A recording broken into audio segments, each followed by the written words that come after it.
Welcome back, everyone. That was such a great activity. Thank you so much to Brent for guiding that and for his hosting throughout these last couple days. It's been really amazing.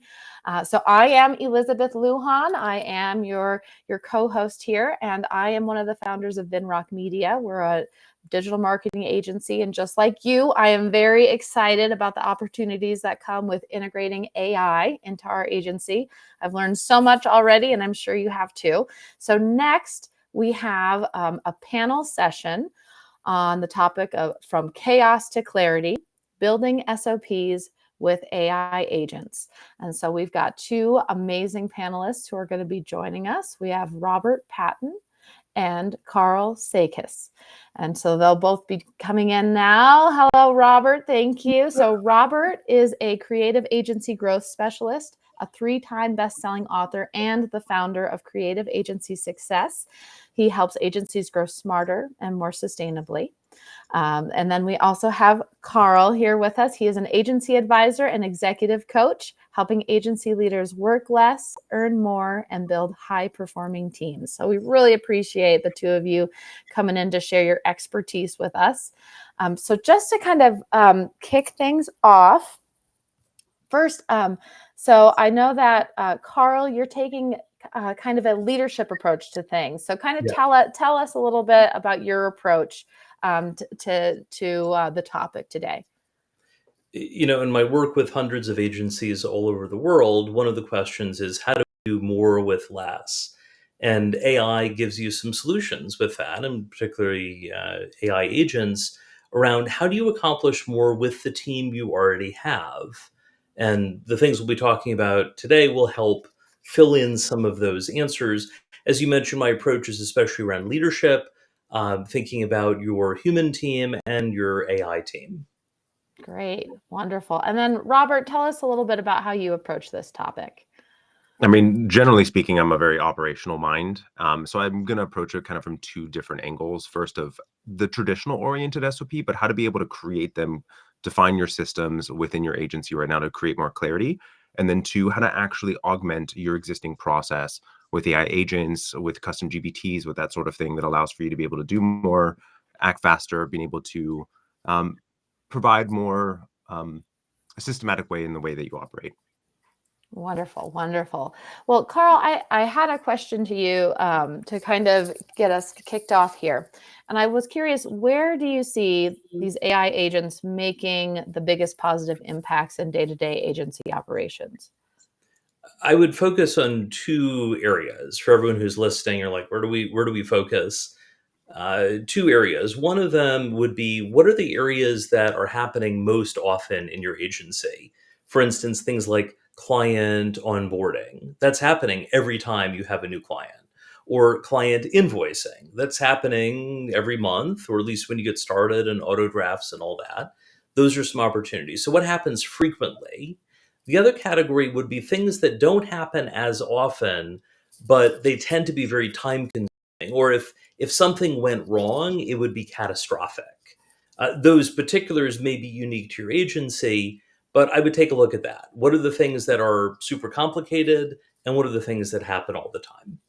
Okay, great. So that's really helpful to give us kind of a limited scope of where to start instead of just being overwhelmed. I can't tell you how many times when I've been working with agencies, they'll say, my goal for this next month is I'm going to make every single SOP that we need to have for our agency. I'm like, okay, I know you're not going to do that in the next month, right? We got to start somewhere. And that's a great way to give us clarity on that. So Robert, in terms of actually building these AI-powered SOPs, what does that look like today? Can you share a real example of how that actually happens? Sure. I'll take a step back for a second and just kind of talking about SOPs to begin with, and that I want to clarify something that's really important kind of off the back of what Karl was saying, is that I think it's really important for us to recognize that if we put bad information in, we're going to get bad information out. And so what I see happen in so many instances with the vast majority of agencies that I come across is that there's too much variety. Everything's bespoke. We don't have a systematic process in which we're doing things in the first place. And that if you don't have a process, AI isn't really going to help you in that instance. That you're not going to create order out of chaos. You have to go and do the underlying logic, thinking, inputs to make sure that you're able to actually create clarity. So AI is not going to replace you fully. Think about it as a junior level team member, and how can you leverage that fully and take something and being able to streamline. So there's, as I was saying, there's kind of two different angles that I wanted to approach it, of how do we take and document our existing SOPs, our existing processes that we're already following, and you have them, and making sure that you have them documented so they can be repeated with every single team member. And so the way that I like to do this is, me being the Excel geek that I am, taking just a very simple kind of Google sheet and creating a prompt creator that allows each person to actually create a video. I think that being able to just document a quick Loom video or a video of the step-by-step process that you're actually taking, and making sure that you do it in a very systematic kind of format, and following the traditional kind of SOP format of what is the purpose of this SOP, any related documents, templates, things that are going to be involved, and then the actual process that you're going to follow step by step, the frequency that's going to be involved, who's responsible for doing this action, and if something goes wrong, who does it get elevated to, and who needs to be involved in order to actually correct this specific challenge that you're going to encounter. And then actually going through that in a video, and then taking the transcription to allow AI to create a documented format. The reality of any process is that some people prefer visual, auditory, and then reading as far as learners. And if we cover all three, we are able to actually cover the gamut. And sometimes I just want to quickly get to an answer. And then on the latter, there's so many different ways that you can go about actually leveraging AI to make your processes faster. But as examples, it could be, how do I take a proposal? How do I take a sales call recording and generate a welcome email to a client in the onboarding process that is automated, it's already drafted, it's in your outbox that you can send out, that shares excitement, shares a little bit of background, that creates this really welcoming feel to your clients, while being able to take the questionnaires that are sent, being able to then distill that into a creative brief that is done in an automated fashion that allows for you to be able to do things faster. Great. So am I understanding you correctly that you're still recommending that the human generate the process first, right? Yes. And then we're using the AI tool more to follow it. So if you don't already have your process, AI might not be the first step. It might be to actually identify what the process is and to systematize it. Okay. So I would think, mhm. add on to that, just I would like ask AI to yes and you, right? So here's what I'm doing. What am I not thinking about? What areas do I need to cover? Yes and you, not actually replacing. Okay. Okay. That's great. Yeah. Because for example, a follow-up email, some people might not be doing that from a sales call. So it could be an additional step. Okay. So as we're starting to integrate these AI into our SOP systems, what KPIs should an agency be tracking after they're doing that integration to see that they're effective? Yes, Direct Robert. to me. Yes. Yeah, Robert. Yeah. Mm-hmm. It's a really broad one, but I would say that there's a couple key ones that I'd be looking at is, what are the adoption rates of the existing process and systems that I'm currently using, which is a really important one. The effectiveness of that. So how much time is being saved? So if you've got time tracking within your agency now, I've implemented this process. Did it make it faster? Did it make it slower? What impact did it ultimately have? And if we're talking about processes that are powered by AI, meaning like the example that I was saying where draft emails being done, is what is the frequency by which human intervention is necessary to actually override AI? I really think that it's important, especially at these initial kind of infancy still stages of AI, that you're testing, because the reality is it can kind of go off in left field sometimes and do things that we don't want it to do, make up information and do all sorts of stuff. So you want to make sure that you're doing it with a reasonable amount of accuracy, and so testing to until the point that you feel comfortable. Okay, so a lot of hands on it still here as we're in this first stage. So Karl, you have so much experience seeing, helping leaders become, incredible leaders of their organization. So what leadership challenges do you see rising with AI SOPs, and how can teams and leaders adapt to that? So first, a challenge that's not arising, which would with employees, if something isn't getting done or it's not getting done well, I think of a Venn diagram: desire, competence, and capacity. You need all three of them. If you assign something to someone, if they don't have the desire to do it, they're probably going to avoid it. If they don't have the competence, they'll do it poorly. And if they don't have the capacity, they don't have the time to do it, they're probably not going to get it done. Now, thanks to AI, we can eliminate those three things. Whether the AI wants to do it, I mean, that gets into a question of consciousness. But okay, desire to do it, competence, and capacity, that's all set. But there's another thing, which is what I would describe as your values, goals, and resources, your VGR. If you're asking someone on your team to do something, if you don't give them what they need, they're going to keep asking you questions about it. They're going to keep asking, well, this popped up, what do I do? Or the client said this, what do I do now?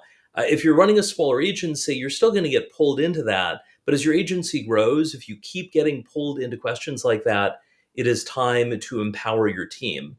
And one of the shortcuts to do that is what I call VGR, values, goals, and resources.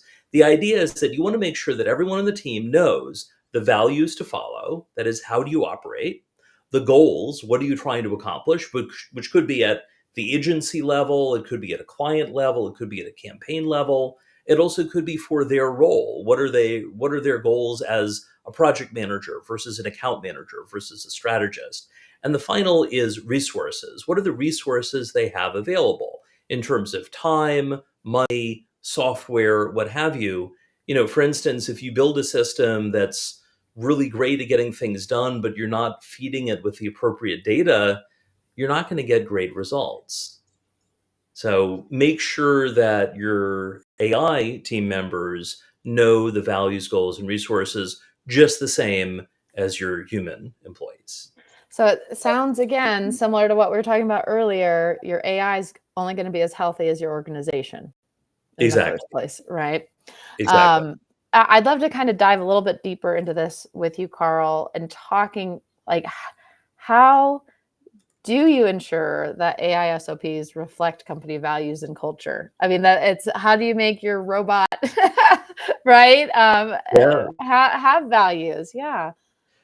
Well, I mean, I would say they can't read your mind. They can to some extent. For instance, if you loaded your employee handbook, they would have some ideas of things. If you loaded your website, though, I have to say, agency owners will reach out to me about getting help, and they'll say, we focus on such and such industry. And I'm like, that sounds good. That's not necessarily what their website says, right? Do things reflect that or not? But the starting point would be to get clear on your mission, vision, and values. A lot of agencies have values. They'll be on the website. If you have a physical office, you might have them painted or otherwise posted on the wall. You might have a sense of a mission. You might have a sense of a vision. The question is, does everyone on your team know what those are, the mission, vision, and values? Often the answer is no. So if you're listening here and you're like, oh, I don't know if we've done all that, it's okay, but now it's time to do something about it. When I onboard new clients for my agency growth diagnostic, I ask, what is your mission? What's your vision? What are your values? And what would your team say if I asked you what were those at your agency? And often the answer is that, well, I don't know. We kind of have a mission. Maybe it's in my head. We kind of have some values, like we talked about it once. And I don't know, vision, I just want to get through this week. It's hard to think further out. That might be a sign that you're stuck in firefighting rather than shifting to being the fire marshal, as I share in my Calm the Chaos book. So getting clear on your mission, vision, and values. I've just shared in chat a template that I use with my clients on determining your mission, vision, and values. That's a direct link to the Google Doc. There's no opt-in required or anything like that. You can download it yourself, and it's going to take some time. I mean, to Robert's earlier point about kind of putting the bad data in, before you start automating and AIing things, you probably need to have some very human conversations about what you want, what you're trying to accomplish. It'll feel like it's slowing down the technology, but this is a vital human step before you proceed. Yeah. I'm also curious, Carl, on your take, because interestingly, last week I was meeting with a client on site, and in the leadership conversation, there was a lot of conversation around AI and implementation of AI. And one of the challenges that we were facing as a leadership team was a discussion with the team actually actively fighting. I mean, to the point that there was conversation about the ethical component of AI and the green component of AI. And I largely these are conversations to be had, but the basis of it to me was fear amongst the team. And Mhm. am I going to be replaced? And there's a lot of resistance and actually leveraging it. There's a whole lot of unknown in this space. And what are your thoughts on combating that challenge? Because that's a significant one that so many agency owners are going to face. I definitely hear that at agencies I work with as well, where often the owner or owners and the leadership team are very much on board with applying AI, but frontline employees may be concerned. Now, of course, this has been a concern throughout all of capitalism.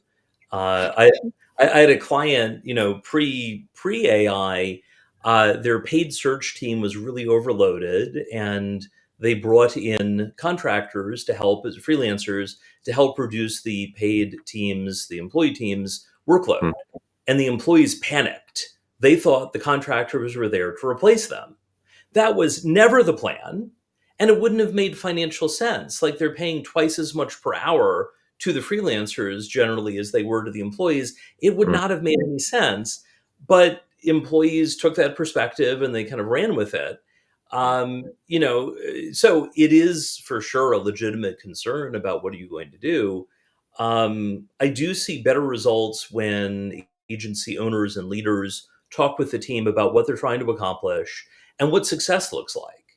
If you're telling the team that success is you're able to work on more strategic things while custom GPTs and AI agents and other things are taking care of the less fun part of your job, that we're not doing this to replace you.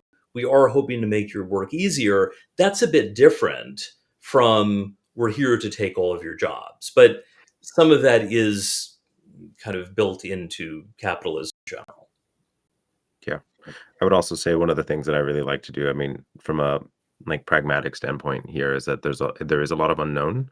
Um, Yes. and I mean, there's the principle of kind of like failing forward. And the reality is in testing of AI, there's been so many pieces where I have absolutely failed at it and it didn't work. And I tried, and then this didn't work, and I tried another idea.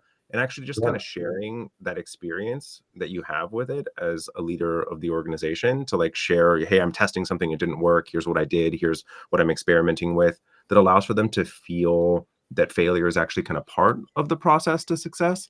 And so that it doesn't Yes. feel quite as scary as well. I think people will also see that, yeah, AI is not ready to take an entire human's job for most agency No. roles, Yes. right? I've built tools to make my life easier as a coach, as a consultant, as a trainer, and it does. Um, can they completely replace me? Not yet. I mean, I'm working on it, but it's not there yet. Part of it is just differences in going back to data sources. I did a survey with DataBox, the analytics firm, and one of the things we were looking at was comparing profit margins. Like, what do the most successful agencies do that's different to market themselves than others? Part of it is making time for the self marketing. Yep. But one of the things we want to look at was what are the profit margin differences? And people could link their QuickBooks, they could link Zero or other things. What we found though was we had to manually ask people their profit margins because QuickBooks API wise and Zero API wise report net profit margins differently. And so we would have had to manually calculate things to compare if people even had it loaded correctly in the first place. We are a ways away from AI taking over, but certainly using AI as a helpful colleague, a sounding board, a writing partner, the analyst, so that you don't have to do quite as much in Excel. That's where it is now. Now, Yep. where will things be in 10 years? Who knows? That the analogy that I've liked to use recently is like the age of the dot-com boom, right? Where e-commerce was really taking off. Like everyone was saying, retail's dead. We're not going to have stores down the street anymore. And I'm pretty sure that Target still is a mile away from my house. And Yeah. while there's a lot less being sold in retail and e-com is definitely a predominant source. The amount of packages that arrive at my front door is proof of it. But it's been that way. We've been talking about it for nearly 30 years. It is fascinating to see what Amazon will deliver, if you're near one of the warehouses, same day, or, at like 4 Like, a.m. think in about the it, it morning. arrives. Yeah, Yeah. yeah. I mean, for instance, some stuff is not surprising. Toilet paper, uh, you know, Yeah. cold and flu medication. I did notice that there's the book Fear Play about delegation in relationships, and you basically get a card deck. Mhm. You can divide up who's in charge of the trash, who's in charge of medical appointments, who's in charge of Mm. this or that. That, it turned out, was available for delivery as early as 4 a.m. the next morning. Yeah, I'm sure there were some marriage fights, relationship fights that needed that rush delivery Yeah, in yeah. order to have a good day the next day. So, everything you guys are talking about is so inspiring. I have kind of a practical question. It's practical, but also very values oriented. So, one of the core values of my agency is that we invest in relationships. And that to me has been really kind of our center core value, because it really has been what's generated our revenue. It's been what's kept our company healthy, what's kept us with incredible partners. And so as we're looking at that and looking at how these AI SOPs might impact client relationship, client delivery, onboarding workflows, and things like that. I'd love to kind of hear, maybe Robert, your take on that value and how you can see that impacting AI SOPs, client delivery, client onboarding, client relationship, all of those pieces. And then, Karl, I'd love to hear from you on that as well. I mean, I think it depends on how you approach it, right? I mean, because it can actually further deepen relationships. So here's a practical example. I'm a big gifter, bit of a love language of mine. I like to really pay attention to what the person enjoys and send a gift that's really personal to them. And I sent a gift to a client recently that was like very purposeful for her, and it was powered by AI. And she absolutely loved it, felt very seen.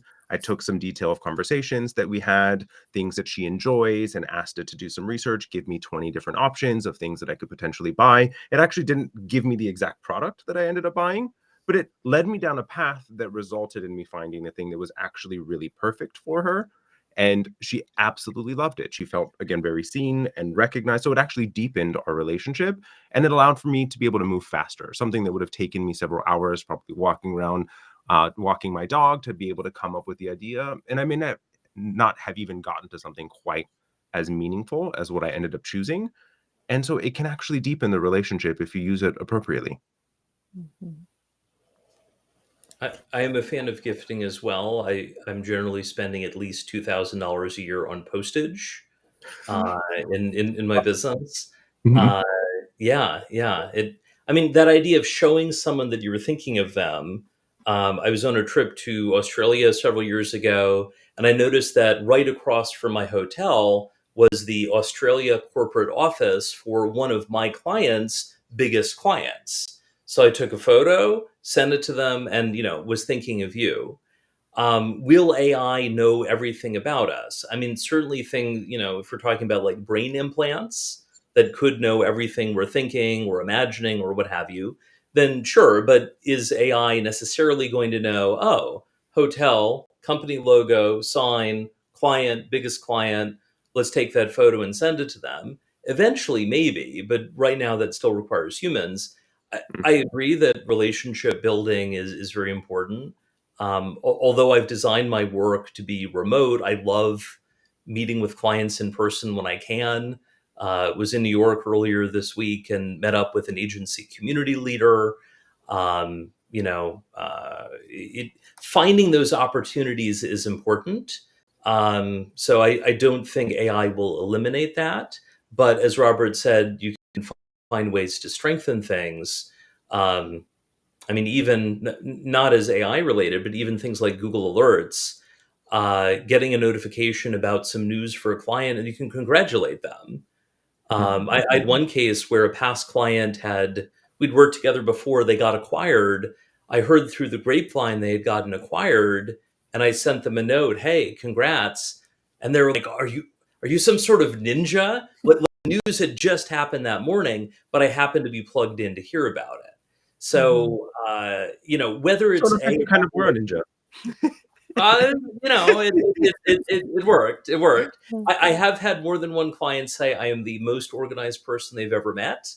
But technology helps, and my team supporting me on that, and yeah, using AI tools as well. So agreed on relationships, and I think that the key thing for everyone listening, you can't hide behind technology. You can't hide behind emails, texts, and so on. Like those have their place, but there still is value to having a conversation, Agreed. at least for now. I hope it doesn't replace human to human connection, because otherwise I'm not sure what is the point of existence at that point. But anyways, Right. Oh, one thing that I'm taking away from some of the conversations I've heard over the last couple days is it's this transition from thinking of ourselves as workers, doing, like, and the heavy lift of this is so no one else could possibly do what my agency can do. And saying, actually, probably a lot of agencies could, lots of things are becoming easier to do with AI, and they will continue to do so. But no one else can have the relationship that you can have as a person. So my hope for AI is that it really does bring us more into realizing our value is in relationship and in finding those moments of connection, rather than just creating a whole bunch of deliverables and work, right? And just being the hardest worker, or even the most results, right? We still want that. We still want great deliverables. We still want great results. But it's still got to be this human thing that's what sets us apart. So this is not on the approved question list. So I'm good, but you guys, I just love hearing everything you say. So I wanted to get your feedback on this idea of using AI to challenge and improve ourselves, to fill in the gaps in our agency of what we're not thinking of. And I was curious if first, Robert, in any of this AI SOP process implementation, did AI help you identify any gaps, or or anything that you needed to kind of additionally say, oh, we should be adding this into our process, or hey, there's this whole other opportunity we're not seeing. Has AI brought anything like that to the table for you? frankly, I'm sure that it has. I don't know that I can think of an exact example where Mm-hmm. it has done that specifically. I mean, I do Mm-hmm. use it, as I was describing earlier, as kind of the yes and Mm-hmm. suggest, like, here's what I'm currently doing, what am I not thinking about, or how can I expand upon it? Like, that's how I use it practically on a daily basis, if not an hourly Yeah. basis. Tell Um, me about the prompting that you do for the what am I not thinking about? How do you craft a prompt around that? I mean, it depends on the specific scenario, right? So if I'm looking at it from an SOP perspective, I might take that transcript from the video that I was describing earlier and take that transcript, upload it, and say, here's the existing process that I'm following right now. I'm encountering this problem that is coming up on a regular basis, which is foundationally how I like to look at the creation of process. And when do I need to be creating something? Is I'm encountering a problem. I like to only solve things once. I don't want to solve the thing over and over again and kind of live in Groundhog's Day. Mm-hmm. So how do I even expand and think about what are the potential solutions to this problem, and that it might actually spark an idea that allows for you to solve it fully and in perpetuity, or it might actually help you being able to uncover something that you would have never recognized in the first place. So that would be an example application. Mm-hmm. Mm-hmm. Mm-hmm. Karl, any thoughts on that, about how, I mean, the hope for AI is not that we just keep doing the same thing we already do faster, right? It's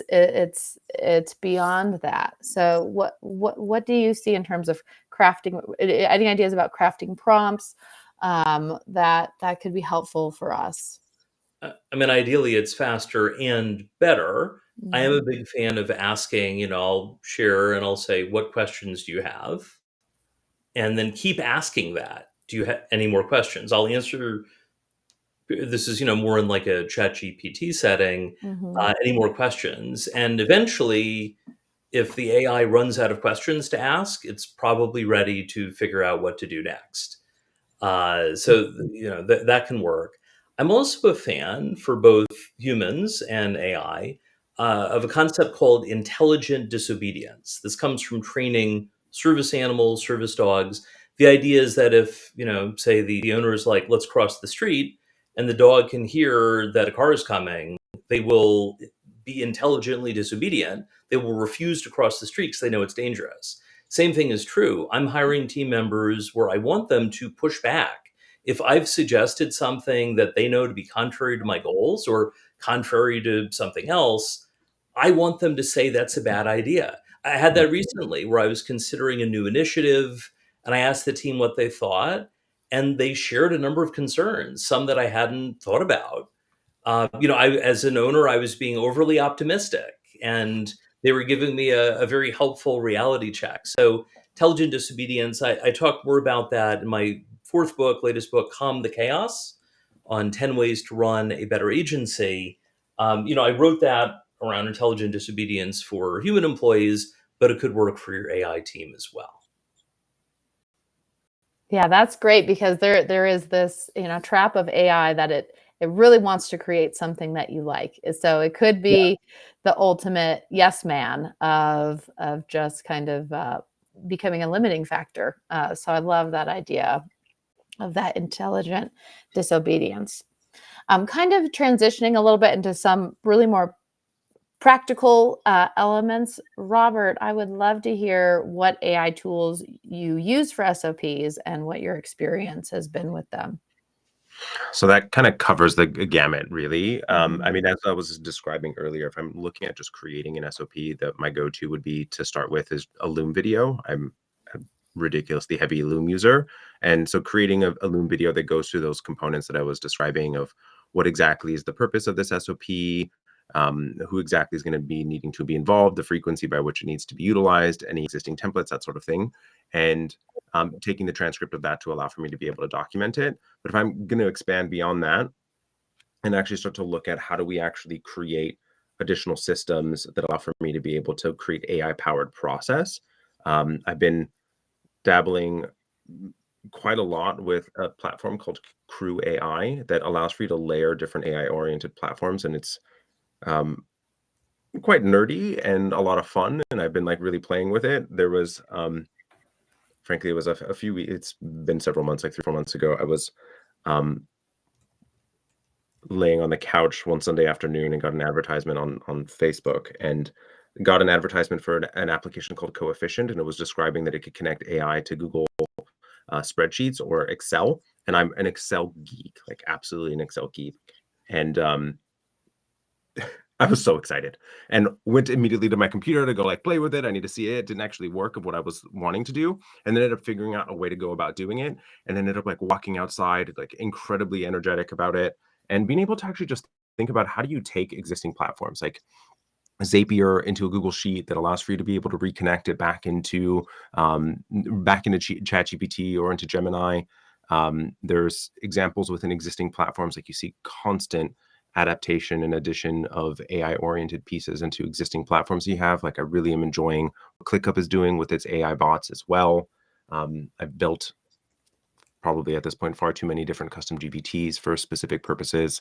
Examples of clients taking their entire strategy method specific to their industry of how they go about managing specific metrics to what exactly is the client having as a challenge, what are the potential mechanisms and service offerings that could actually combat or help solve that client specific challenge, taking recordings of client calls that actually kicks out directly what would need to be done, or a custom GPT that would even help you draft a proposal that here's the different pre-written language that I have for different services that allow for you to inject components of what was discussed with the client.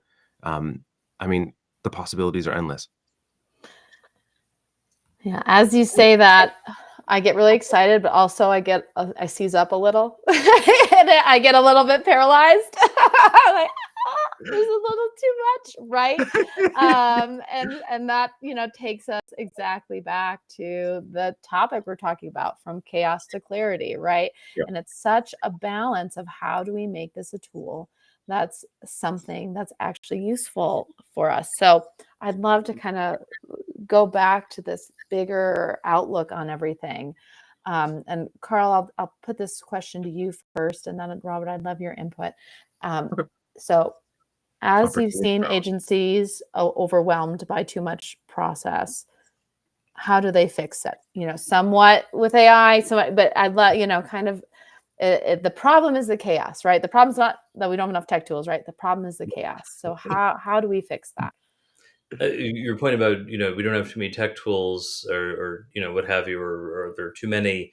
I have an article on project management software for agencies, and it is approaching 100 different options, and I keep discovering new ones. So, like, if you're thinking of building a PM tool, there are plenty out there. You probably shouldn't build a new one. But yeah, I mean, just that sense of overwhelm. One thing to consider, if you step back, do we need an AI solution, or do we just need to automate it?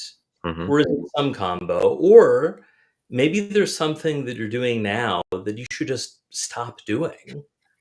For instance, one of my first jobs after college was as a sales and marketing analyst for a small mutual fund in New York. And one of my responsibilities was to create market share reports every quarter that would go to the CEO, the COO, and our chief investment officer. And I inherited this process from a previous team member, and he was like, here's the process. It's going to take you about 2 weeks. So, like, 80 hours of work every quarter. So I followed the procedure, I followed the SOPs, and I thought at the end of it, like, I was done. I'm like, this isn't a very good way to do this. There's got to be a better way. And so the next quarter, I made some tweaks. And then the third quarter, before I dived into just doing it, rather than, say, fully automating, or we didn't have AI options at the time, I went to the stakeholders, the C-level team, and asked them. I said, I'm thinking of ways to streamline this, to get it to you faster. Right, that was the key word for them: getting it faster every quarter. And I basically asked them, what do they like and not like about the existing reporting? Was there anything they wish they had? Anything they didn't care about? It turned out some of the things they didn't care about, that my predecessor just been building every quarter, and no one looked at them. I also followed up with the data provider, and it turned out that we got custom consulting time with them every year for them to modify the data before it got to us. So actually, I wouldn't have to do as much analysis. They would pre-analyze a lot of it.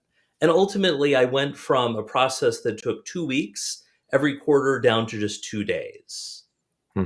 from 80 hours down to Wow. about 16. Yeah. Mm-hmm. Yeah. So ask yourself, do you need AI? Do you need just automation? Or should you stop doing this thing altogether? Mm-hmm. Yeah, I mean, that's a great framework. I think core to what you're saying really is defining the business challenge Yeah. effectively, really. So what exactly is the challenge?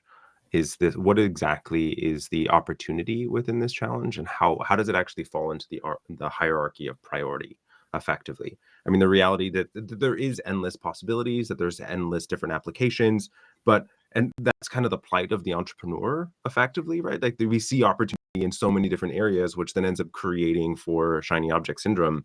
And then the next kind of layer of it is, what exactly is the risk factor of doing it? So, like, what is the likelihood of success? What exactly is that going to create? What is the risk to clients? What is the risk to the business? What is the risk to the culture? Oh, Oh, I uh-oh. think I've lost Robert.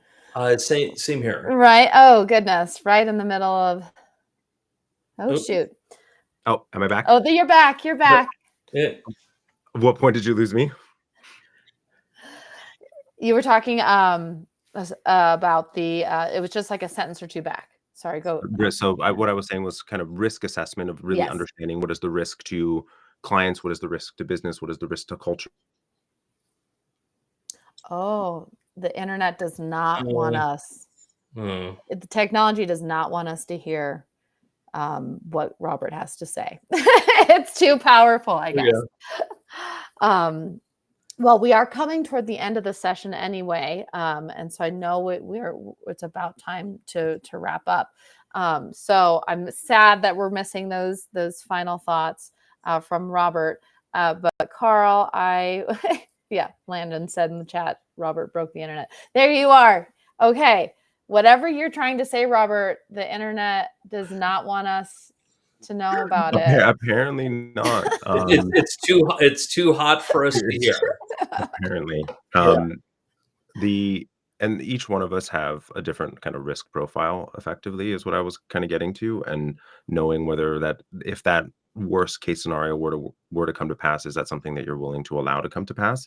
And then from an opportunity perspective, is defining what the opportunity is to the client. Is that going to have a significant amount of impact to them? What does that actually have to my business, to the agency? What does that have to culture? What does that have to the team? Both from like a personal perspective as well as a work life perspective, and really going through thinking about each one of those different components. And is the opportunity actually worth the outcome? Is the direction actually worth the amount of time investment is it's actually going to take? And to me, being the numbers person that I am, everything kind of comes to a calculus of investment versus reward. And is that actually going to be worthwhile? And then once I have an understanding of, yeah, okay, maybe it's worthwhile, but what is going to move the needle in my business and what I'm looking to accomplish in the short term? What is the most important thing for me to focus on? And the further along in business and my career I've gotten, the more and more that I've realized that the less I do, the faster I move. And so actually focusing my attention a whole lot more. And the same is true for your team, is that yes, there are endless opportunities, but that doesn't mean it's today's opportunity. Mm-hmm. Well, Karl and Robert, those are great words to kind of close us out on. I just want to thank you again so much for your time today. I learned a ton, and I'm sure everyone listening really appreciates it.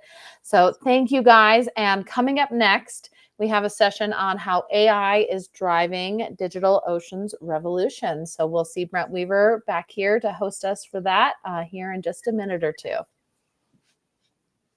Awesome.